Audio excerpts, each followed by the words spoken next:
ഓട്ടിസത്തിനെ പറ്റി നമ്മളെ സൊസൈറ്റിയിലുള്ള ഒരു ജനറൽ ഒപ്പീനിയൻ എന്താണെന്നും അത് എത്രത്തോളം ശരിയാണെന്നും ആസ് എ സൈക്കോളജിസ്റ്റ് നിങ്ങൾക്ക് പറയാൻ പറ്റുമോ? കാരണങ്ങൾ, ഓട്ടിസം എന്താണ്, എങ്ങനെയാണ് ഉണ്ടാവുന്നതും അതിലെ രോഗലക്ഷണങ്ങൾ എന്തായിരിക്കും, അത് എങ്ങനെ മാനേജ് ചെയ്യാന്നുള്ളതിനെ പറ്റിയും നമുക്ക് സൊസൈറ്റിനോട് എന്ത് പറഞ്ഞു കൊടുക്കാൻ പറ്റും? ഇപ്പം കുറെ ആൾക്കാർക്കുള്ള ഒരു മിഥ്യാധാരണയാണ് ഇപ്പം ഓട്ടിസം എന്ന് വെച്ചാൽ ഇന്റലക്ച്വലി ഡെഫിസിറ്റ്സ് കാണിക്കുന്ന കുട്ടികളാണ് ഓട്ടിസ്റ്റിക് ആയിട്ടുള്ളതെന്ന്.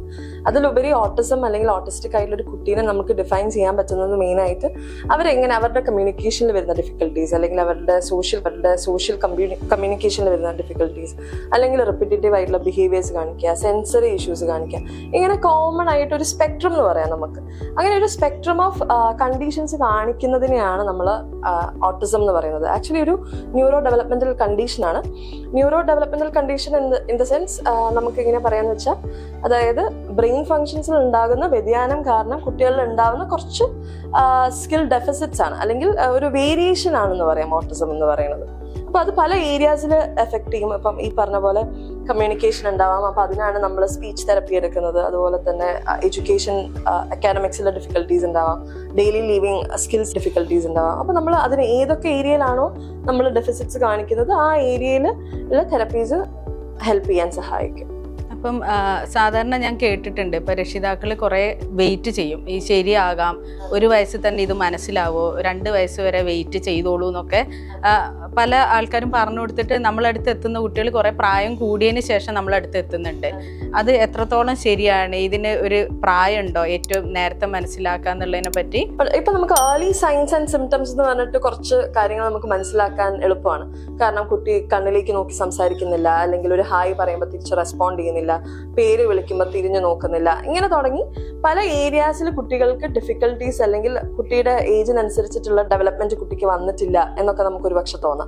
അപ്പം ഇതൊക്കെ ഒരു പക്ഷേ അത് ഓട്ടിസം തന്നെ ആവണം എന്നില്ല, ഒരു പക്ഷേ ഓട്ടിസത്തിന്റെ ലക്ഷണങ്ങളായേക്കാം. ഓക്കെ. ഇപ്പം ഞാൻ സ്പീച്ച് തെറാപ്പിസ്റ്റ് എന്നുള്ള നിലയ്ക്ക് എൻ്റെ അടുത്ത് എപ്പോഴും വരിക ഓൺലി സ്പീച്ച് ഡിലേ എന്ന് പറഞ്ഞിട്ടാണ് കുട്ടികളെ കൊണ്ടുവരിക. അപ്പം നമ്മൾ കുറേ പ്രാവശ്യം ചോദിക്കണം, ഡിലേ എന്ന് വെച്ചാൽ വേറെ എന്തെങ്കിലും ഇഷ്യൂസ് ഉണ്ടോ, ശ്രദ്ധക്കുറവുണ്ടോ, പെരുമാറ്റമൊക്കെ എങ്ങനെയുണ്ട് എന്നൊക്കെ ചോദിക്കാം. അപ്പോൾ ഇപ്പോഴത്തെ കാലത്ത് ലൈഫ് സ്റ്റൈലൊക്കെ മാറിയതിനനുസരിച്ച് വളരെയധികം ന്യൂക്ലിയർ ഫാമിലി കുട്ടികളാണ് വരുന്നത്.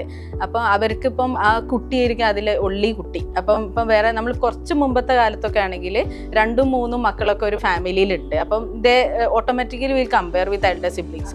അപ്പോൾ ഇപ്പോഴത്തെ കാലത്ത് ഒരു കുട്ടിയേ ഉള്ളൂ, അപ്പം പാരൻറ്റും ന്യൂ ആണ്, കുട്ടിയും ഒരാളേ ഉള്ളൂ എന്നുള്ളൊരു ബുദ്ധിമുട്ടുണ്ട്. അപ്പം സ്പീച്ച് തെറാപ്പിസ്റ്റിനുള്ള എനിക്ക് വരുന്ന ബുദ്ധിമുട്ട് എന്താ വെച്ചാൽ, ഇവർക്ക് ഇപ്പം സ്പീച്ചിൻ്റെ മുമ്പുള്ള കുറേ സ്കില്ലുണ്ട്. അതായത് ലിംഗ്വിസ്റ്റിക് സ്കില്ലിൻ്റെ മുമ്പ് പ്രീ ലിംഗ്വിസ്റ്റിക് സ്കില്ല് വരുന്നുണ്ട്. അതായത് ശ്രദ്ധ, മുഖത്തോട്ട് നോക്കുക, ഇത് ഒബ്ജക്റ്റ് പെർമനൻസ്, ഒരു കാര്യം സീക്ക് ചെയ്യാൻ നോക്കുക, ക്യൂരിയോസിറ്റി, മെമ്മറി, മാച്ചിങ് സ്കിൽസ്, ഇങ്ങനെ കുറേ കാര്യങ്ങൾ ഉണ്ടെങ്കിലാണ് ആ ഭാഷാ വളർച്ചയിലോട്ടുള്ള സ്കില്ലുകൾ എത്തുള്ളൂ. അപ്പോൾ നമ്മൾ അത് അവരോട് കൺവേ ചെയ്യുമ്പം, അതായത് നമ്മൾ വേറെ ടീം അപ്രോച്ച് വേണമെന്ന് പറയുമ്പം അവരത് ആക്സെപ്റ്റൻസ് കുറവായിരിക്കും. അയ്യോ ഞാൻ എങ്ങനെ സൈക്കോളജിസ്റ്റിൻ്റെ അടുത്തുകൊണ്ടോ, ഞാൻ എങ്ങനെ ഒക്യുപ്പേഷൻ തെറാപ്പിസ്റ്റിൻ്റെ അടുത്തുകൊണ്ടോ എന്നുള്ളത്. അപ്പോൾ ഒക്യുപ്പേഷൻ തെറാപ്പിസ്റ്റിനപ്പം എങ്ങനെ ഹെൽപ്പ് ചെയ്യാം എന്നുള്ളത് പറഞ്ഞു കൊടുക്കാൻ എനിക്ക് ബുദ്ധിമുട്ടാണ്. അതായത് ഇപ്പോൾ ഈ കുട്ടികൾക്ക് സ്വന്തമായിട്ട് ഫുഡ് കഴിക്കാനോ അവർക്ക് അവരുടെ സെൽഫ് കെയർ ഒക്കെ വളരെ കുറവായിരിക്കും. അപ്പം മാമിന് അതിന് അങ്ങനത്തെ ഒരു മിഥ്യാധാരണ ഉണ്ടെന്ന് മാമിനും തോന്നാറില്ല പേഷ്യന്റ് എത്തുമ്പോൾ? അതെ, ഒരുപാട് ഉണ്ടാവാറുണ്ട്. ഈ പറഞ്ഞ പോലെ കുട്ടികൾ വരുമ്പോൾ തന്നെ നമ്മുടെ അടുത്ത് പലപ്പോഴും സ്പീച്ച് തെറപ്പിസ്റ്റോ അല്ലെങ്കിൽ സൈക്കോളജിസ്റ്റോ ആയിരിക്കും റെഫർ ചെയ്യുന്നത്. പാരന്റ്സ് ആയിട്ട് വരുന്നത് വളരെ കുറവാണ്. ഒക്യുപേഷണൽ തെറപ്പിസ്റ്റിന്റെ അടുത്ത് ഓട്ടിസം ഉള്ള കിഡിനായിട്ട് വരുന്നത് വളരെ കുറവാണ്. പലപ്പോഴും ഇങ്ങനെ അതർ ഡിസിപ്ലിൻസ് നമുക്ക് റെഫർ ചെയ്യുമ്പോൾ ഇവരപ്പോഴും ആക്സെപ്റ്റൻസ് വളരെ കുറവാണ്. അപ്പോഴും ഇത് എന്തിനാണ് വരുന്നത് എന്നുള്ളൊരു ധാരണ അപ്പോഴും ഉണ്ട്. അപ്പൊ പിന്നെ നമ്മൾ ഓരോന്ന് ചോദിക്കുമ്പോഴാണ് കുട്ടിയുടെ ഗ്രോസ് മോട്ടോർ സ്കിൽസിൽ തന്നെ ഏജ് അപ്രോപ്രിയേറ്റ് ആയിട്ട് നടക്കുന്നതാണെങ്കിൽ ഫൈൻ, നടത്തം കഴിഞ്ഞാൽ പിന്നെ അവർ നിർത്തി. കുട്ടിയുടെ ഹയർ ഗ്രോസ് മോട്ടോർ സ്കിൽസ് അവർ നോക്കുന്നില്ല, ഏജ് അപ്രോപ്രിയേറ്റ് ആയിട്ടുള്ള ഫൈൻ മോട്ടോർ സ്കിൽസ് അവർ ശ്രദ്ധിക്കുന്നില്ല. അതുപോലെ കുട്ടീൻ്റെ ഡെയിലി ലിവിങ് സ്കിൽസ്, അത് 2 വയസ്സ് 2.5 വയസ്സിൽ കുട്ടി ഡ്രസ്സ് അഴിക്കണം, ലോവർ പാർട്ട് ഓഫ് ഡ്രസ്സിങ് അഴിക്കാൻ അറിയണം എന്ന് പറയുമ്പോഴേക്കും പാരൻസ് അത് അവെയർ അല്ല. പലപ്പോഴും അത്രയ്ക്ക് വേണോ, കാരണം പലപ്പോഴും പല ഫാമിലിയും നമ്മൾ കാണുന്ന അവർക്ക് ഹെൽപ്പ് ചെയ്ത് കൊടുക്കുകയാണ് പാരൻസ്. അപ്പൊ ഇത്രത്തോളം ഈ കുട്ടി ചെയ്യണം എന്നുള്ളത് അവർക്കറിയില്ല. ചെറിയ കുട്ടിയല്ലേ, ഇതൊക്കെ ചെയ്യേണ്ട ആവശ്യം. ഓട്ടിസത്തിന് ഇതല്ല, ഓട്ടിസത്തിനായിട്ട് ഉള്ളതല്ല, ജനറലി ഉള്ള ഒരു ഇതും കൂടിയാണ്.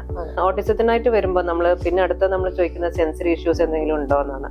അത് ചോദിക്കുമ്പോഴും അവർക്ക് സെൻസറി ഇഷ്യൂസ് എന്ന് പറയുന്നത് അവരുടെ കണ്ണിലാകെ ടാക്ടൈൽ ടച്ചിനോടുള്ള ഇത് മാത്രമേ അവർ അറിയുള്ളൂ. ബാക്കിയുള്ള സെൻസസ്, അതായത് ഓഡിറ്ററി ആയാലും വിഷ്വൽ ആയാലും പ്രൊപ്രിയസെപ്ഷൻ വെസ്റ്റിബിൾ എന്നുള്ള സെൻസസ് ഉണ്ടെന്ന് തന്നെ പലരും അവെയർ അല്ല. അപ്പോ മെയിൻ ആയിട്ട് അവര് ശ്രദ്ധിക്കുന്ന ടാക്ടൈലിലെ അവര് പറയുള്ളൂ. എല്ലാ സെൻസറി ഇഷ്യൂസ് ഒന്നും ഇല്ല, അവരെല്ലാം തൊടുന്നതിനും ഇതിനൊന്നും പ്രശ്നമില്ല എന്നുള്ളൊരു രീതിയിലാണ് പാരന്റ്സ് സംസാരിക്കുക. അപ്പോൾ നമ്മൾ ഡീറ്റെയിൽ ആയി ചോദിക്കുമ്പോൾ അപ്പോഴാണ് നമ്മൾ ഈ ചോദ്യത്തോടു കൂടി അവർ മെല്ലെ മെല്ലെ അവെയറായി വരികയാണ് ചെയ്യുന്നത്. അപ്പോ പണ്ട് നമ്മള് ഇപ്പോ പ്രിവലൻസ് എന്ന് പറയുന്നത് ഓട്ടിസത്തിന് എത്രയായിരുന്നു?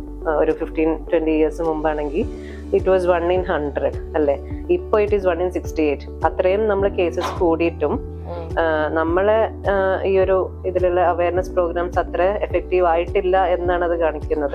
പാരന്റ്സിന് ഇത്രയും ഇതിനെപ്പറ്റി അറിയില്ല എന്നുണ്ടെങ്കിൽ നമ്മൾ ചെയ്യുന്ന അവയർനെസ് പ്രോഗ്രാംസ് ഒന്നും it is not up to the mark, അത്ര പോരാ. കുറച്ചും കൂടെ എഫക്റ്റീവ് ആയിട്ട് എല്ലാ ഇതിലും, ഓൾ ദ ഡിസിപ്ലിൻസ്, ഏതൊരു ഇതിലായാലും ഈവൻ ഡോക്ടേഴ്സ് അവര് ഇതിനെപ്പറ്റി കുറച്ചും കൂടെ ചെറിയ എന്തെങ്കിലും ഇത് ഉണ്ടാകുമ്പോഴേക്കും they should be letting the parents know ഇങ്ങനെയൊക്കെ ആവാം, ഇങ്ങനെ PDD-യിൽ ഇതെല്ലാം വരാം എന്നുള്ള ഇങ്ങനത്തെ ചെറിയ ചെറിയ ഇതിനും ചാൻസസ് ഉണ്ട് എന്നുള്ളൊരു അവയർനെസ് എന്ന് പറയുന്നത് എല്ലാ ലെവലിലും കുട്ടികൾക്ക് പാരന്റ്സിന് കിട്ടേണ്ടതാണ്. ഈ ഓട്ടിസം ഉണ്ടാവാൻ പല കാരണങ്ങളുണ്ടെന്ന് കേട്ടിട്ടുണ്ട്.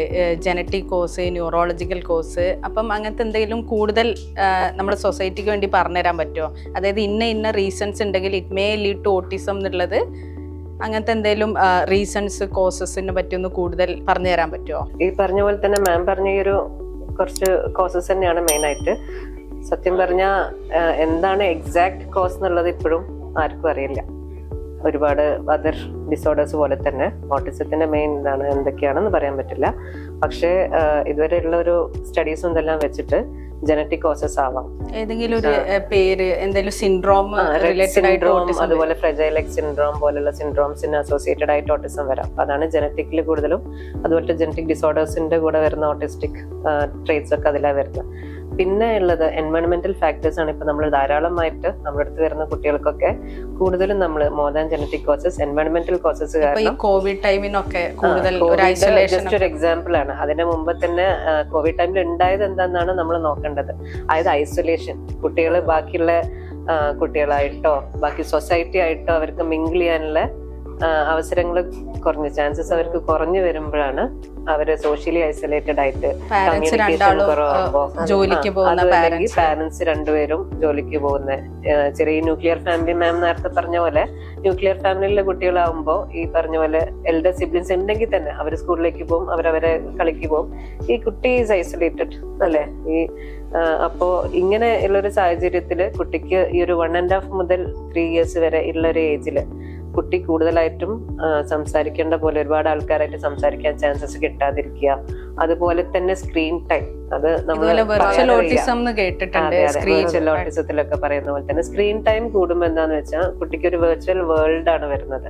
ഒരു നോർമൽ ആൾക്കാരായിട്ടുള്ള ഇന്ററാക്ഷനേക്കാളും കൂടുതൽ ഇവർക്ക് വരുന്നത് സ്ക്രീനായിട്ടും അതിലുള്ള ക്യാരക്ടേഴ്സ് ആയിട്ടുള്ള ഇന്ററാക്ഷനും കാര്യങ്ങളുമാണ്.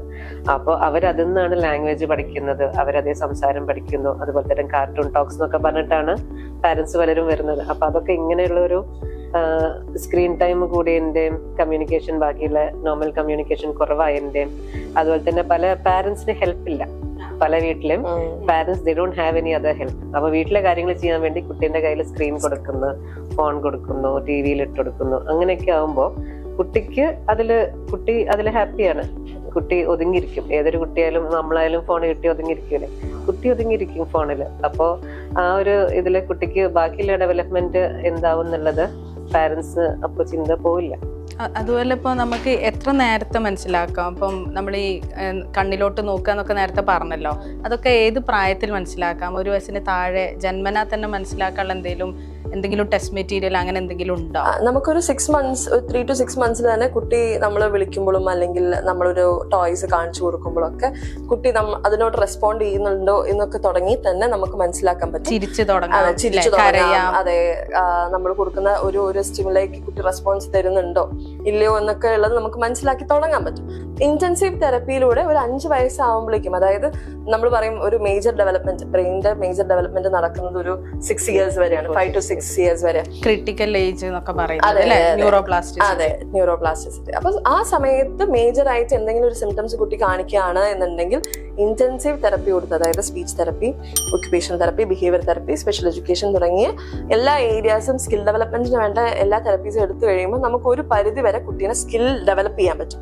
അത് ക്യൂർ ആവും എന്നതിലുപരി കുട്ടീനെ സ്കിൽ ഡെവലപ്പ് ചെയ്ത് കൊണ്ടുവരാൻ പറ്റും എന്നുള്ളതാണ്. നമ്മൾ കോമൺ ആയിട്ട് കേട്ടിട്ടുണ്ട്, കുട്ടിക്ക് ബുദ്ധിക്കുറവുണ്ടോ, സാധാരണ സ്കൂളിലൊക്കെ വിടാൻ പറ്റുമോ, അങ്ങനെ സീവിയറിറ്റിക്ക് എന്തെങ്കിലും സ്കെയിലുകൾ ഉണ്ടോ, ചെറിയ മിനിമൽ മൈൽഡ് എന്നൊക്കെ പറയുന്ന പോലെ അങ്ങനെ എന്തെങ്കിലും ടെസ്റ്റ് ചെയ്തിട്ട് നോക്കാൻ പറ്റുമോ? ഇപ്പൊ നമ്മള് ഒരു കുട്ടി ഇപ്പം ആദ്യമായിട്ട് തെറപ്പി അല്ലെങ്കിൽ ഒരു അസസ്മെന്റിന് വേണ്ടി ഒരു കുട്ടി വരുന്ന സമയത്ത് നമ്മൾ ആദ്യം ചെയ്യുക കുട്ടിയുടെ ഒരു ബേസിക് അസസ്മെന്റ്സും ഒരു ക്ലിനിക്കൽ ഒബ്സർവേഷനും. അപ്പം ആ ഒരു അസസ്മെന്റ് ചെയ്യുന്ന സമയത്ത് കുട്ടി ഒരു നോ ഓട്ടിസം എന്നുള്ള ലെവലിലാണോ, അല്ലെങ്കിൽ കുട്ടികൾക്ക് ഓട്ടിസം ഇല്ല, ജസ്റ്റ് ഒരു ബിഹേവിയേഴ്സ് മാത്രമാണ്, അതല്ല മൈൽഡ്, മോഡറേറ്റ്, സിവിയർ എന്ന് പറഞ്ഞിട്ട് അതിനൊരു ക്ലാസിഫിക്കേഷൻ ഉണ്ട്. സോ ഇതിൽ 2 രീതിയിൽ പറയാം. ഹൈ ഫംഗ്ഷനിങ് ഓട്ടിസത്തിന്റെ കാര്യം നമുക്ക് മെൻഷൻ ചെയ്യാം, ലോ ഫംഗ്ഷനിങ് ഓട്ടിസം മെൻഷൻ ചെയ്യാം. അപ്പൊ ഇതിൽ ചില കുട്ടികൾ അവരുടെ ഇന്റലക്ച്വൽ എബിലിറ്റി കൂടുതലായിരിക്കും.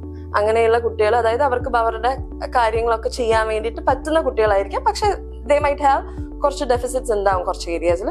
അങ്ങനെയുള്ള കുട്ടികളെ നമ്മൾ ഹൈ ഫംഗ്ഷനിങ് ഓട്ടിസം എന്ന് പറയും, അല്ലെങ്കിൽ ഓട്ടിസ്റ്റിക് ഫീച്ചേഴ്സ്. പെട്ടെന്ന് വായിച്ചു തുടങ്ങാം. കാരണം ഓട്ടിസത്തിൽ നമുക്ക് വെർബൽ ആയിട്ടും നോൺ വെർബൽ ആയിട്ടുള്ള കുട്ടികളെ കാണാൻ പറ്റും. അതായത് സംസാരിക്കാൻ കഴിവുള്ള കുട്ടികളും ഉണ്ടാവും, എന്നാൽ കമ്മ്യൂണിക്കേഷന് ബുദ്ധിമുട്ടുള്ള കുട്ടികളും ഉണ്ടാവും. അപ്പൊ അതൊക്കെ നമ്മൾ മനസ്സിലാക്കേണ്ടതുണ്ട്. സോ ഈ ഒരു ക്ലിനിക്കൽ ഒബ്സർവേഷനും പ്ലസ് അസസ്മെന്റ്സ് എന്ന് പറയുമ്പോൾ ഇപ്പൊ കാസ് അല്ലെങ്കിൽ ഇസ എന്നൊക്കെ പറഞ്ഞിട്ട് കുറച്ച് ടൂൾസ് ഉണ്ട്. ഈ ടൂൾസ് ഉപയോഗിച്ചിട്ടാണ് നമ്മൾ കുട്ടീനെ ഡയഗ്നോസ് ചെയ്യുക. കൂട്ടത്തിൽ തന്നെ ഒരു ഡെവലപ്മെന്റൽ സ്ക്രീനിങ് ടെസ്റ്റും ചെയ്യും. ഏതൊക്കെ ഏരിയാസിലാണ് കുട്ടി ഡെവലപ്മെന്റൽ ഡെഫിസിറ്റ്സ്, ഐ മീൻ പുറകോട്ട് പോയിട്ടുള്ളത്, അല്ലെങ്കിൽ ഏതൊക്കെ ഏരിയാസ് അച്ചീവ് ചെയ്തിട്ടില്ല എന്നൊക്കെയുള്ള കാര്യങ്ങൾ നമ്മൾ ടെസ്റ്റ് ചെയ്യും. അതിനുശേഷം മാത്രമാണ് നമ്മൾ തെറപ്പിയിലേക്ക് പോവുള്ളൂ. അപ്പം ബേസിക് ഒരു ഐഡിയ എന്ന് പറയുന്നത് ക്ലിനിക്കൽ ഒബ്സർവേഷനും അസസ്മെന്റ്സും ആണ്. സോ അതിൽ നമുക്ക് മനസ്സിലാക്കാൻ പറ്റും കുട്ടി മൈൽഡ് ലെവലിലാണോ, ലൈക്ക് നോ ഓട്ടിസം ആണോ, അല്ലെങ്കിൽ മൈൽഡ് ആണോ, മോഡറേറ്റ് ആണോ, സിവിയർ ആണോ നമുക്ക് മനസ്സിലാക്കാൻ പറ്റും. ഇപ്പം നമ്മൾ സ്പീച്ച് തെറാപ്പിയിൽ കാണുന്ന ഇതുപോലെ വെർബൽ നോൺ വെർബൽ ഓട്ടിസം വരുമ്പോഴാണ്, അതായത് നമ്മളിപ്പം ഓൾട്ടർനേറ്റീവ് കമ്മ്യൂണിക്കേഷൻ ഓപ്ഷൻസ് അവർക്ക് കൊടുക്കാന്ന് വിചാരിച്ചോ, അപ്പം നമ്മൾ പിക്ചർ എക്സ്ചേഞ്ച് കമ്മ്യൂണിക്കേഷൻ സിസ്റ്റം അല്ലെ ASC ബോർഡ്സ് ഒക്കെ ഇൻട്രൊഡ്യൂസ് ചെയ്യുമ്പോൾ തന്നെ നമ്മളത് എന്തിനു ഇൻട്രൊഡ്യൂസ് ചെയ്യുന്നത് ചോദിക്കും. അങ്ങനെ ഉണ്ടാവില്ല. അതായത് എൻ്റെ കുട്ടി അപ്പം തീരെ സംസാരിക്കൂലേ, അപ്പം ഇതിൽ നിന്നൊക്കെ ഉള്ളത് സംസാരിക്കില്ല എന്നല്ല, നമ്മൾ സംസാരത്തിനെ ടാർഗറ്റ് ചെയ്യുന്നില്ല എന്നല്ല, we are supporting their communication എന്നാണ്. അങ്ങനെ ഇപ്പം ചില കുട്ടികൾക്ക് സ്റ്റിമുലസ് ഉണ്ടെങ്കിൽ കൂടുതലായിട്ട് കമ്മ്യൂണിക്കേഷൻ സ്കിൽസ് വരാം. അങ്ങനെ ഉണ്ടല്ലോ. അപ്പം ജനിക്കുമ്പോൾ തന്നെ നമ്മൾ ക്രൈ ആണ് ഒരു കമ്മ്യൂണിക്കേഷനായിട്ട് പറയുന്നത്. അത് കഴിഞ്ഞിട്ട് ഒരു 3 months ഡിഫറൻഷ്യൽ ക്രൈയിലോട്ടേക്ക് വരും. ഇപ്പം പാല് കുടിക്കാൻ കരയാം, വിശന്നിട്ട് കരയാം, അല്ലെങ്കിൽ എന്തെങ്കിലും അവർക്ക് എന്തെങ്കിലും ബുദ്ധിമുട്ടുള്ളപ്പോൾ അവർ കരയാം. അതിനുശേഷമാണ് സൗണ്ടുകൾ വരിക, മമ്മ പപ്പ, ലേബിയൽ സൗണ്ട്സ് ഒക്കെ ആദ്യം വരും. പിന്നെ ഒരു 9 to 10 months ആകുമ്പോഴേക്കും ജാർഗണും, ദെൻ ഫ്രം 1 year onwards ആണ് അവർ വൊക്കാബുലറി ബിൽഡപ്പ് ചെയ്യുക. അപ്പോൾ ഈ ഓട്ടിസം കുട്ടികൾക്ക് ന്യൂറോളജിക്കൽ ഇഷ്യൂസ് ഉള്ളതുകൊണ്ട് വെർബൽ ഡെവലപ്മെൻറ്റ് തീരെ അല്ലാത്ത കുട്ടികളുണ്ടാവും. അപ്പോൾ നമുക്ക് ആസ് എ സ്പീച്ച് തെറാപ്പിസ്റ്റ് നമ്മൾ കമ്മ്യൂണിക്കേഷനാണ് ഫെസിലിറ്റേറ്റ് ചെയ്യുക. വെർബൽ തന്നെ നമ്മൾ സ്റ്റിക്ക് ഓൺ ചെയ്യാൻ പറ്റില്ല. ഇപ്പം നേരത്തെ പറഞ്ഞ പോലെ തന്നെ ലോ ഫങ്ഷനിങ് കുട്ടികളാണെങ്കിൽ അവർക്ക് വരില്ല വെർബൽ കമ്മ്യൂണിക്കേഷൻ. അപ്പോൾ അവരെ എങ്ങനെങ്കിലും നമ്മൾ സ്ട്രീം ലൈൻ ചെയ്യാൻ വേണ്ടിയിട്ട് നോൺ വെർബൽ മോഡും നമ്മൾ സ്ട്രെസ് ചെയ്യാറുണ്ട്. ഇപ്പം സ്പീച്ച് തെറാപ്പി വെർബൽ കുട്ടികളാണെങ്കിൽ നമ്മൾ ആദ്യം സൗണ്ട് ഇമിറ്റേഷൻ പറയും. അതായത് നമ്മൾ ലാംഗ്വേജ് ഡെവലപ്മെൻറ്റ് നോർമൽ ആസ്പെക്ട്സിൽ തന്നെയാണ് പോവുക. സൗണ്ട് ഇമിറ്റേഷൻ പറയുന്നു, പിന്നെ വേർഡ് ഇമിറ്റേഷൻ പറയുന്നു, നമ്മൾ പ്രോംപ്റ്റ്സ് ഒക്കെ നല്ലോണം കൊടുക്കുന്നത്, അങ്ങനെയാണ് ചെയ്യുക. പിന്നെ ഇതുപോലെ ഒരു 3 to 4 years ആകുമ്പോഴാണ് നമ്മൾ പ്രീ അക്കാഡമിക് സ്കിൽസ് ഒക്കെ നോക്കുക അല്ലേ. അപ്പം സ്കൂൾ ഇൻ്റഗ്രേഷനൊക്കെ പോസിബിൾ ആവുമോ എന്നുള്ളത് ഒന്ന് പറയാൻ പറ്റുമോ? നോർമൽ സ്കൂൾ ഇൻ്റഗ്രേഷൻ ആണോ, നമ്മൾ സ്പെഷ്യൽ സ്കൂളിലോട്ടേക്ക് വിടണോ, എൻ്റെ കുട്ടി സാധാരണ കുട്ടികളെ പോലെ പഠിക്കുമോ എന്നുള്ളതൊക്കെയാണ് അവർ കോമൺ ക്വയറീസ് ആയിട്ട് വരിക. അപ്പം പ്രീ അക്കാഡമിക് സ്കിൽസും അക്കാഡമിക് സ്കിൽസിലൊക്കെ ഒരു കോപ്പപ്പ് ചെയ്യുമോ? സിവിയറിറ്റി ഒക്കെ അതിനെ ബാധിക്കുമോ? ഒരു അക്കാഡമിക് സ്കിൽസ് എന്ന് പറയുമ്പം നമ്മളിപ്പോൾ സ്പെഷ്യൽ എഡ്യൂക്കേഷനിൽ സാധാരണ എല്ലാ പാരൻസും വിചാരിക്കുന്നത് ഒരു റീഡിങ് ആൻഡ് റൈറ്റിംഗ് മാത്രമാണ് എഡ്യൂക്കേഷൻ വൈസസ് എന്ന് പറഞ്ഞത്. ബട്ട് ശരിക്കും ഒരു റീഡിങ് റൈറ്റിംഗ് മാത്രമല്ല നമ്മൾ ആ കുട്ടികളിൽ ചെയ്യുന്നതെന്ന് വെച്ചാൽ സ്കൂൾ റെഡിനെസ് പ്രോഗ്രാമാണ്. അതായത് ആ കുട്ടിക്ക് പ്രീ സ്കൂൾ സ്കിൽസ് ആയിട്ടുള്ള പ്രീ അക്കാഡമിക് സ്കിൽസിൽ വരുന്ന ഒരുപാട് കാര്യങ്ങൾ. ഒരു കുട്ടിയെ നമ്മളിപ്പോൾ സ്കൂളിലേക്ക് പറഞ്ഞയക്കുമ്പോൾ ആ കുട്ടിക്ക് സിറ്റിംഗ് ടോളറൻസ് വേണം, ഐ ഹാൻഡ് കോർഡിനേഷൻ വേണം, കുട്ടി കോപ്പി ചെയ്യാൻ, അങ്ങനെയുള്ള കാര്യങ്ങൾ. സോഷ്യൽ സ്കിൽസ് വേണം, അതായത് മറ്റുള്ള കുട്ടികളായിട്ട് കമ്മ്യൂണിക്കേറ്റ് ചെയ്യാനുള്ള സ്കിൽസ് വേണം. പിന്നെ ടേൺ ടേക്കിംഗ് വേണം. ആ കാര്യങ്ങളൊക്കെ നമ്മൾ ബിഹേവിയറിൽ ഓക്കെ ആക്കിയതിന് ശേഷം മാത്രമേ നമുക്ക് ഇങ്ങോട്ട് വരാം. ആ എഡ്യൂക്കേഷൻ വൈസസിൽ നമുക്ക് ഇതൊക്കെ കൊടുത്തതിന് ശേഷം മാത്രമേ ലിസണിങ്, റീഡിങ്, റൈറ്റിംഗ് ഒക്കെ നമുക്ക് ആ ഗോൾസ് ഒക്കെ അച്ചീവ് ചെയ്യാൻ പറ്റൂ. സാധാരണ മെയിൻ സ്ട്രീമിലേക്ക് ഇന്റഗ്രേറ്റ് ചെയ്യുന്നതിന് മുന്നേ നമുക്ക് ഒരു ഷാഡോ ടീച്ചർ അങ്ങനെയുള്ള പല കാര്യങ്ങളും ചെയ്തതിന് ശേഷം മാത്രമേ നമുക്ക് ഒരു ഇന്റഗ്രേഷൻ പോസിബിൾ ആവൂ. അപ്പൊ ഏത് സ്കൂളിലേക്കാണ് നമ്മൾ പ്ലേസ്മെന്റ് ഉദ്ദേശിക്കുന്നത്, ആ പ്ലേസ്മെന്റ് അവിടെ ഓക്കെ ആണോ, ആ കുട്ടിയുടെ ഗോൾസ് അവിടെ അച്ചീവ് ചെയ്യുമോ എന്ന് നോക്കിയതിന് ശേഷം മാത്രമേ നമുക്ക് അവിടേക്ക് പ്ലേസ് ചെയ്യാൻ പറ്റുള്ളൂ. ഇപ്പം ലോ ഫങ്ഷനിങ്, ഹൈ ഫങ്ഷനിങ് ഒക്കെ പറഞ്ഞല്ലോ. അപ്പം ഇതിൽ ലോ ഫങ്ഷനിങ് കുട്ടികളെ നമുക്ക് സാധാരണ സ്കൂളിലോട്ടൊക്കെ വിടാൻ പറ്റുമോ? നമുക്ക് ഇപ്പം ഗവൺമെന്റ് വൈസസിൽ തന്നെ ഒരുപാട് പ്ലാൻസ് ഒക്കെ ഉണ്ട്. CBSE ആയിക്കോട്ടെ, ഏത് ഫോമിലാണെങ്കിലും അതിൻ്റെതായിട്ടുള്ള ഗവൺമെന്റ് പ്ലാൻസ് ഇഷ്ടം പോലെ ഉണ്ട്. പക്ഷെ അതിനനുസരിച്ച് ഒരിക്കലും ഏത് സ്കൂളിലാണെങ്കിലും ദേ ആർ നോട്ട് വില്ലിങ്. അങ്ങനെയുള്ള സ്കൂളിലേക്ക് നിങ്ങൾ ഒരിക്കലും നമ്മുടെ മക്കളെ പറഞ്ഞേക്കരുത്. If they are willing, they have അതിനനുസരിച്ചുള്ള സപ്പോർട്ടിങ് സിസ്റ്റം അവർക്ക് ഉണ്ടെങ്കിൽ മാത്രമേ ആ സ്കൂളിലേക്ക് നമ്മൾ ഇന്റഗ്രേറ്റ് ചെയ്യാൻ പറ്റുള്ളൂ. They need to be have an shadow teacher. ഒരു ഷാഡോ ടീച്ചർ വേണമെങ്കിൽ അവിടെ ഉണ്ടെങ്കിൽ മാത്രം. എല്ലാ സ്കൂളിലോട്ടേക്കും കുട്ടികൾക്ക് അഡ്മിഷൻ കൊടുക്കണം എന്ന് തന്നെയാണ് ഗവൺമെന്റ് പോളിസീസ് സപ്പോർട്ട് ചെയ്യുന്നുണ്ടല്ലോ അല്ലേ? ഏത് ഫോമിലാണെങ്കിലും, ഗവൺമെന്റ് വൈസസിലാണെങ്കിലും CBSE വൈസസിലാണെങ്കിലും ഒക്കെ നമ്മൾ ഒരുപാട് ഗവൺമെന്റ് പ്ലാൻസ് ഉണ്ട്. അവരൊക്കെ നമ്മൾ മെയിൻ സ്ട്രീം ഇന്റഗ്രേഷൻ അവരെ ചെയ്യുന്നുണ്ട്, ഇൻക്ലൂസീവ് എഡ്യൂക്കേഷൻ ആണ്. ബട്ട് നമ്മുടെ മക്കളുടെ കാര്യങ്ങൾ നോക്കുമ്പോൾ, പാരന്റ്സ് വൈസിൽ നമ്മൾ നോക്കുമ്പോൾ ആ കുട്ടിക്ക് അച്ചീവ് ചെയ്യാൻ പറ്റുന്ന ഗോൾസ് അവിടെ ഉണ്ടോ അല്ലേ? നമ്മളെ കുട്ടി സിറ്റിംഗ് ഉണ്ടോ, റീഡിങ് റെഡിനെസ് ഉണ്ടോ, അല്ലെങ്കിൽ പ്രീ സ്കൂൾ സ്കിൽസ് അച്ചീവ്ഡ് ആണോ, ആ കുട്ടി ഒരു സോഷ്യൽ സ്കിൽസ് ഉണ്ടോ, അല്ലാതെ നമ്മൾ അവിടെ ഇതൊന്നും ഓക്കെ അല്ലാതെ നമ്മൾ സ്കൂളിൽ കൊണ്ടുപോയിട്ട് ഒരു കാര്യമില്ല. സ്കൂൾ റെഡിനെസ് ആണ് ആദ്യം നമുക്ക് ഉണ്ടാകേണ്ടത്. അതാണ് നമ്മൾ സ്പെഷ്യൽ എഡ്യൂക്കേഷനിൽ മെയിൻ ആയിട്ട് പ്രൊവൈഡ് ചെയ്യുന്നത്. അതിലെന്തെങ്കിലും ചെക്ക് ലിസ്റ്റുകളോ ടെസ്റ്റ് മെറ്റീരിയൽസ് അങ്ങനെ എന്തെങ്കിലും ഉണ്ടോ? നമ്മൾ ഏത് പ്രായത്തിലോട്ടേക്ക് ഒരു എഡ്യൂക്കേറ്ററിന്റെ അടുത്തോട്ട് റെഫർ ചെയ്യാൻ പറ്റും? നമ്മളിപ്പോ ഒരു 0 to 2 years എന്നാണ് നമ്മുടെ ഗോൾഡൻ ഏജ് ആണ്. ആ ടൈമിൽ നമ്മളിപ്പോ ഒരു കോഗ്നിറ്റീവ് ബേസ്ഡ് അല്ലാതെ ടോയ്ലറ്റ് ട്രെയിനിങ്, പിന്നെ ഈറ്റിംഗ്, ഫീഡിങ് അങ്ങനെയുള്ള കാര്യങ്ങളൊക്കെ ട്രെയിൻ ചെയ്തതിന് ശേഷം മാത്രമേ നമുക്ക് ബാക്കിയുള്ള സ്കിൽസിലേക്ക് വരാൻ പറ്റൂ. നമ്മളെപ്പോഴും പ്രയോറിറ്റൈസ് കൊടുക്കേണ്ടത് ഇൻഡിപെൻഡന്റ് സ്കിൽസിനാണ്. ഓക്കെ, അപ്പോൾ ഈ ഒക്യുപേഷണൽ തെറാപ്പിസ്റ്റുകളാണല്ലോ അപ്പം നമ്മൾ ഈ ഫീഡിങ് സ്കിൽസും അവരുടെ ഫുഡ് പ്രിഫറൻസ് ഒക്കെ വരും.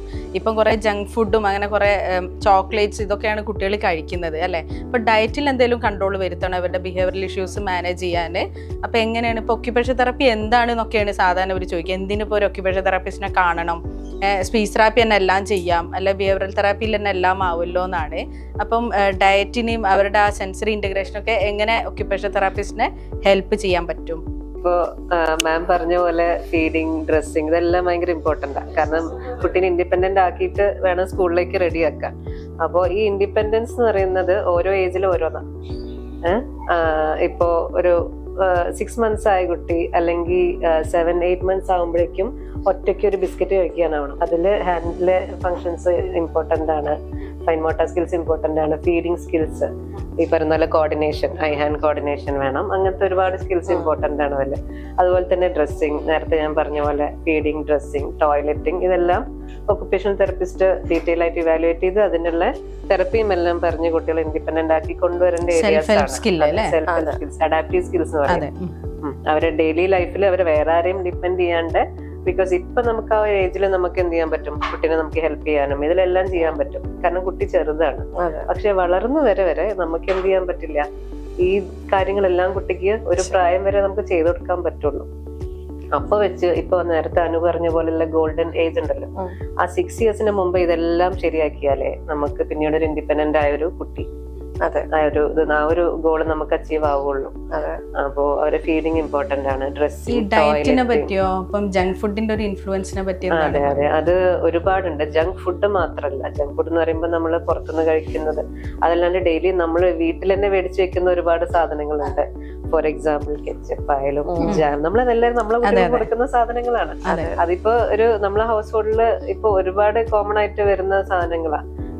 ഇപ്പൊ ആർട്ടിഫിഷ്യൽ കളേർഡ് ആയിട്ടുള്ള എന്തും ആർട്ടിഫിഷ്യൽ കളേഴ്സ്, കുറച്ച് ആർട്ടിഫിഷ്യൽ കളേർഡ് കാര്യങ്ങളെ പേര് പറയോ? ആർട്ടിഫിഷ്യൽ കളേഴ്സ് എന്ന് പറയുമ്പോൾ നമ്മൾ ഇതിന് യൂസ് ചെയ്യുന്ന ജാംസ് ആയാലും ജാംസിലുണ്ടാവും എല്ലാം ഫ്രൂട്ടും മാത്രമല്ല, അതുപോലെ കെച്ചപ്സ്, അതുപോലെ തന്നെ നമ്മള് ജ്യൂസസിനും അതിനെല്ലാം സിറപ്സ് ഉണ്ടല്ലോ, നമ്മൾ ജ്യൂസിനൊക്കെ യൂസ് ചെയ്യുന്ന റോസ് സിറപ്പ് ഉണ്ടാവും, സ്ക്വാഷസില് ഇതെല്ലാം നമുക്ക് വീട്ടിലുണ്ടാക്കാവുന്ന ഓൾട്ടർനേറ്റ് ഉണ്ടെങ്കിലും പിന്നെ അതുപോലെ ഹൈലി ഇതായ ഒരു സാധനമാണ് ചോക്ലേറ്റ് ബേസ്ഡ് ആയിട്ടുള്ള സ്പ്രെഡ്സ് എല്ലാം.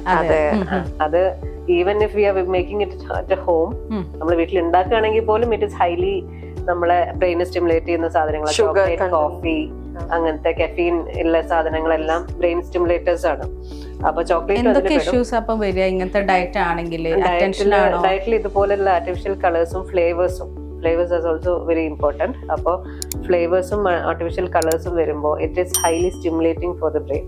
അപ്പൊ കുട്ടിക്ക് ഓൾറെഡി ഓട്ടിസം ഉള്ള ഒരു കുട്ടിക്ക് അവരെ ന്യൂറോണൽ അവരെ നെർവസ് സിസ്റ്റം കൺട്രോൾ ചെയ്യാനും റെഗുലേറ്റ് ചെയ്യാനും ബുദ്ധിമുട്ടുണ്ടാവും. ഒരുപാട് സെൻസറി ഇഷ്യൂസ് ഉണ്ടാവും അവർക്ക് റെഗുലേഷനിലെല്ലാം. അതിന്റെ പുറമെ ഇങ്ങനത്തെ ഫുഡ്സിന്റെയും ഇതിന്റെയും കൂടെയും ഇൻവോൾവ്മെന്റ് വന്ന് അവർക്ക് ഒരു തരം ടോക്സിസിറ്റി ലെവലിലാണ് അവരുടെ ബോഡിയിൽ അത് കിടക്കുന്നത്. നമ്മളെ ബോഡിയിലുള്ളതിനേക്കാളും അത് അവർക്കൊരു അത്രയും അവരുടെ ബോഡിക്ക് അത്, കാരണം അവരുടെ body is highly wired for something else. അപ്പോ അവരുടെ വയറിങ്ങും ഇതും വെച്ചിട്ട്, ന്യൂറോണൽ വയറിങ്ങും ഇതും വെച്ചിട്ട് ഇതും കൂടി ആവുമ്പോഴേക്കും കുട്ടീന്റെ ആകെ ഒരു റെഗുലേഷൻ ബാലൻസ് എല്ലാം തെറ്റിപ്പോകുന്ന ഒരവസ്ഥയാണ് വരുന്നത്. സെൻസറി ഇന്റഗ്രേഷൻ തെറപ്പി ഒക്കെ പറഞ്ഞിട്ടുണ്ടല്ലോ, അത് എങ്ങനെയാണ് ആ കുട്ടീനെ ഹെൽപ്പ് ചെയ്യാ? സെൻസറി ഇന്റഗ്രേഷൻ എന്ന് പറയുമ്പോൾ ഇപ്പോ ഞാൻ ചെറിയൊരു എക്സാമ്പിൾ പറയാം. ഇപ്പൊ നമുക്ക് എല്ലാവരും നമ്മൾ യാത്ര ചെയ്യുന്നുണ്ടല്ലോ, നമുക്ക് ഒരു ഇഷ്യൂ ഇല്ല, നമ്മൾ സാധാരണ യാത്ര ചെയ്യുന്നു. പക്ഷെ നമ്മളെ കുടുംബത്തിൽ തന്നെ പലർക്കും കുറച്ച് പോകുമ്പോഴേക്കും ഛർദ്ദിക്കാൻ ടെൻഡൻസി ഉള്ള ആൾക്കാരുണ്ടാവും. അവർക്ക് ആ മൂവ്മെന്റ് സെൻസേഷൻ ആണ് പ്രശ്നം. അതെ, മനസ്സിലായോ? അതുപോലെ ക്ലോസ്ഡ് സ്പേസസ് ആവാം, അതിനോടുള്ള ഈ ക്ലോസ് സ്പേസസിൽ ഒരു സ്മെല്ലോ ആ ഒരു എയറിന്റെ ആ ഒരു ഡെൻസിറ്റി, അങ്ങനെയെല്ലാം നമ്മളെ സെൻസറി വലിയ സൗണ്ട്സ് അതിനോടെല്ലാം പേടിയുള്ളവരുണ്ടാവും. അപ്പൊ അതുപോലെ തന്നെ ഒരുപാട് സെൻസേഷൻസ് ഉണ്ട്. ഞാൻ നേരത്തെ പറഞ്ഞ പോലെ വെസ്റ്റിബുലർ സെൻസേഷൻ എന്ന് പറയുന്നത് നമ്മുടെ മൂവ്മെന്റ് സെൻസേഷൻ ആണ് വെസ്റ്റിബുലർ സെൻസേഷൻ എന്ന് പറയുന്നത്. അതുപോലെ നമ്മൾ ജോയിന്റിൽ പോകുന്ന ഒരു സെൻസേഷൻ ഉണ്ട്, അതിനാണ് പ്രൊപ്രിയോസെപ്റ്റീവ് സെൻസേഷൻ എന്ന് പറയുന്നത്. അപ്പോൾ ഇതെല്ലാം ഡിസ്റെഗുലേറ്റഡ് ആവുമ്പോൾ കുട്ടികൾക്ക് എന്താവും, ഒരു പക്ഷേ ചില കുട്ടികൾക്ക് എന്താ വെച്ചാൽ ചെറുതാവുമ്പോഴേക്കും ഞാൻ നേരത്തെ പറഞ്ഞ പോലെ അവർക്ക് ഇങ്ങനത്തെ ഛർദി പോലെ അല്ലെങ്കിൽ ഒരുപാട് ആങ്സൈറ്റി പോലെ സിംറ്റംസ് ഉണ്ടാവും. ചില കുട്ടികൾക്ക് അത് ഓവറായി വേണ്ടി വരും. അവരെ റെഗുലേറ്റ് ചെയ്യാൻ വേണ്ടി ഇവർക്ക് ഇതിനോട് ഒരു ഇതുള്ള പോലെ തന്നെ എന്താ പറയാ, ഇവർക്ക് ഇത് കൂടുതലാവുമ്പോഴുള്ള ഒരു ബുദ്ധിമുട്ടുള്ളവർ കുറവാകുമ്പോഴുള്ള ബുദ്ധിമുട്ടുണ്ടാവും. അപ്പോഴാണ് അവർ സീക്ക് ചെയ്യുന്നത്. ഈ സെൻസേഷൻ എല്ലാം കിട്ടിയാലേ അവർക്ക് അന്നത്തെ ഒരു സെൻസറി ഡയറ്റ് ആവുന്നുള്ളൂ. മനസ്സിലായോ? അവരെ നമുക്ക് ഭക്ഷണം കഴിച്ചാലേ നമ്മൾ എന്താവുള്ളൂ, ബാക്കിയുള്ളവർക്കില്ല നമുക്ക് കോൺസെൻട്രേഷൻ വരും എന്നുള്ള പോലെ തന്നെ അവരെ ഈ ഒരു സെൻസേഷൻസ് ഡെയിലി അവർക്ക് കിട്ടുന്ന സെൻസേഷൻസ് കിട്ടിയാലേ അവർക്ക് ബാക്കിയുള്ളവർക്കെല്ലാം അവർക്ക് റെഗുലേറ്റ് ചെയ്യാൻ പറ്റുള്ളൂ. അപ്പൊ അപ്പോഴാണ് നമ്മൾ OT ഇന്റർവ്യൂ ചെയ്ത് സെൻസറി ഇന്റഗ്രേഷനിലൂടെ കുട്ടികൾക്ക് അവരുടെ ഓരോ സെൻസറി സിസ്റ്റം നമ്മൾ അസസ് ചെയ്ത് അതിൽ വേണ്ട എന്തൊക്കെയാണ് ഈ സെൻസറി സിസ്റ്റം അവർക്ക് റെഗുലേറ്റ് ചെയ്യാൻ വേണ്ട ആക്ടിവിറ്റീസ് എന്തൊക്കെയാണ് നമ്മൾ ഡിസൈൻ ചെയ്ത് പാരന്റ്സിനോടും പറഞ്ഞു കൊടുത്ത്.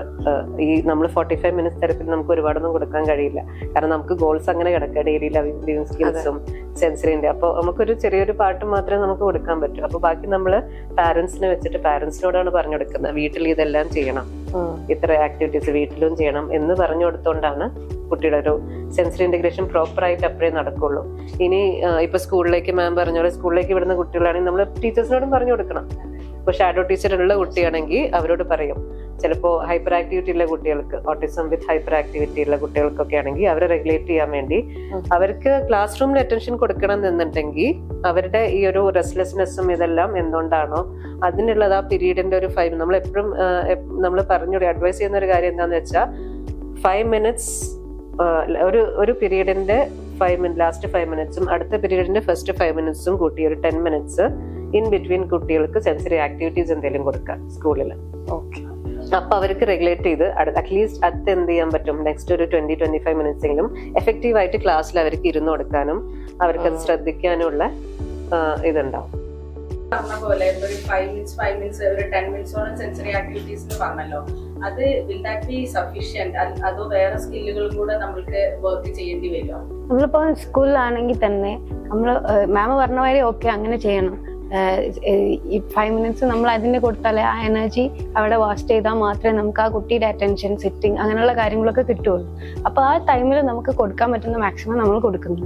സ്കില്ലുകളാണെങ്കിൽ എന്തൊക്കെ അക്കാഡമിക്കലി എന്തൊക്കെ സ്കിൽസ് ഡെവലപ്പ് ചെയ്യാൻ പറ്റും? അക്കാഡമിക്കലി നമുക്കിപ്പം പ്രീ അക്കാഡമിക് സ്കിൽസ് ആണ് നമുക്ക് ഫസ്റ്റ് കൊടുക്കാൻ പറ്റും. അതായത് നമ്മളിപ്പോൾ ഒരു സ്ക്രിബ്ലിംഗ് ആയിക്കോട്ടെ, മാച്ചിങ് സ്കിൽസ്, അല്ലെങ്കിൽ നമ്മളിപ്പോൾ ഒരു ജനറലൈസേഷനിൽ വരുമ്പോൾ നമ്മളിപ്പോൾ ഒരു കയ്യിൽ നമ്മൾ കുട്ടിക്ക് ഏറ്റവും ബെസ്റ്റ് അവർക്ക് കൊടുക്കാൻ പറ്റുന്നത് വിഷ്വൽ, അതായത് അല്ലെങ്കിൽ മൾട്ടി സെൻസറി അപ്രോച്ചിലേറെ നമുക്ക് കൊടുക്കാൻ പറ്റും. മെയിൻ ആയിട്ട് അവരിപ്പം നമ്മളിപ്പോൾ ഡെയിലി ലൈഫിൽ തന്നെ ആണെന്നുണ്ടെങ്കിലും ഒരു പിക്ചർ വൈസിൽ നമ്മൾ കൊടുക്കാം. നമ്മളിപ്പോൾ ടീത്തിങ് ആണ്, ബാത്തിങ് ആണ്, ജസ്റ്റ് നമ്മൾ ആ പിക്ചർ അവിടെ കൊടുത്ത് അവർക്ക് അതിലൂടെ ഒരു റുട്ടീൻ ഉണ്ടാക്കി കൊടുക്കാം. അല്ല അതേമാതിരി നമുക്ക് സ്കൂളിൽ നമുക്ക് ഇന്ന ക്ലാസ്സിൽ ഇതാണ് ചെയ്യുന്നത്, അല്ലെങ്കിൽ അതിൻ്റെ ഒരു പിക്ചർ. നമ്മളിപ്പോൾ ജനറലൈസേഷൻ വരാണെങ്കിൽ നമ്മളിപ്പോൾ ഒരു കുട്ടിക്ക് വെള്ളം ഇന്ന് എൻ്റെ ഗോള് ആ കുട്ടിക്ക് വാട്ടർ മനസ്സിലാക്കി കൊടുക്കാനാണ്. ആ വാട്ടറിൽ നമ്മൾ ഒരു എല്ലാ സാഹചര്യത്തിലും വാട്ടർ നമ്മൾ മെയിനായിട്ട് 3 സൈസിലാണ് വരിക: പ്യൂപ്പിൾ ഇൻ്റഗ്രേഷൻ, പ്ലേസ്, പിന്നെ സ്റ്റിമുലൈ. ഈ 3 രീതിയിൽ വരുമ്പം പ്യൂപ്പിളായിട്ട് അതപ്പം ഞാൻ ഇന്ന് അവന് വാട്ടർ കാണിച്ചു കൊടുത്തു. ഇനിയിപ്പോൾ വീട്ടിൽ പോയിട്ട് പാരൻസ് അതിനെ ജനറലൈസ് ചെയ്യണം. അമ്മ കൊടുത്താലും അച്ഛൻ കൊടുത്താലും ചേച്ചി കൊടുത്താലും അത് വാട്ടറാണ്. പിന്നെ അത് സ്റ്റിമുലൈ വരുമ്പോൾ ഒരു ഗ്ലാസ്സിൽ കൊടുത്താലും അല്ലെങ്കിൽ അത് ഒരു സ്പൂണിൽ കൊടുത്താലും അത് വാട്ടറാണ്. ജസ്റ്റ് ആ ഒരു ജനറലൈസേഷൻ പല കാര്യത്തിലും ആ കുട്ടിക്ക് ആവശ്യമാണ്. ആ രീതിയിലാണ് നമ്മൾ അക്കാഡമിക്സിൽ പ്രീ സ്കിൽസ് കൊണ്ടുവരിക. നമ്മളിപ്പോൾ സാധാ ന്യൂറോ ടിപ്പിക്കൽ കുട്ടികളെ കൂട്ടത്തിലാണെന്നുണ്ടെങ്കിലും listening, speaking, reading and writing ആണ് പോവുക. അതേമാതിരി തന്നെ നമ്മൾക്ക് ഇവരും തന്നെയാണ് ലിസണിങ്ങിൻ്റെ കൂടെ കോംപ്രിഹെൻഷൻ അഡാപ്റ്റ് ചെയ്ത് കൊടുക്കുക. അത് കഴിഞ്ഞിട്ട് നമ്മൾ മെല്ലെ റീഡിങ്ങിലേക്ക് പോവുക. ആ റീഡിങ് ഓരോ സ്റ്റേജിലും നമ്മൾ കോപ്പപ്പ് ചെയ്യുന്നത് വ്യത്യസ്ത ഗോളുകളാണ്. അതൊരിക്കലും റീഡിങ് റൈറ്റിംഗ് മാത്രമായിരിക്കില്ല. ആ ടൈമിൽ നമ്മൾ കോപ്പപ്പ് ചെയ്യുന്നത് അതിലൂടെ അവരുടെ സിറ്റിംഗ് ഉണ്ടാവും. അതിൻ്റെ ഇടയിൽ മാം പറഞ്ഞ മാതിരി ഒരു 5 minutes സെൻസറി ഇൻ്റഗ്രേഷൻസിന് വേണ്ടി വരും. അത് കൊടുത്തതിന് ശേഷം മാത്രമേ നമുക്ക് ഒരിക്കലും നമുക്ക് ഒരു ഗോൾ മാത്രം നമുക്ക് ഫേസപ്പ് ചെയ്യാനില്ല. എല്ലാം നമുക്കൊരു ഹോളിസ്റ്റിക് അപ്രോച്ചിലൂടെ മാത്രമേ ചെയ്യാൻ പറ്റൂ.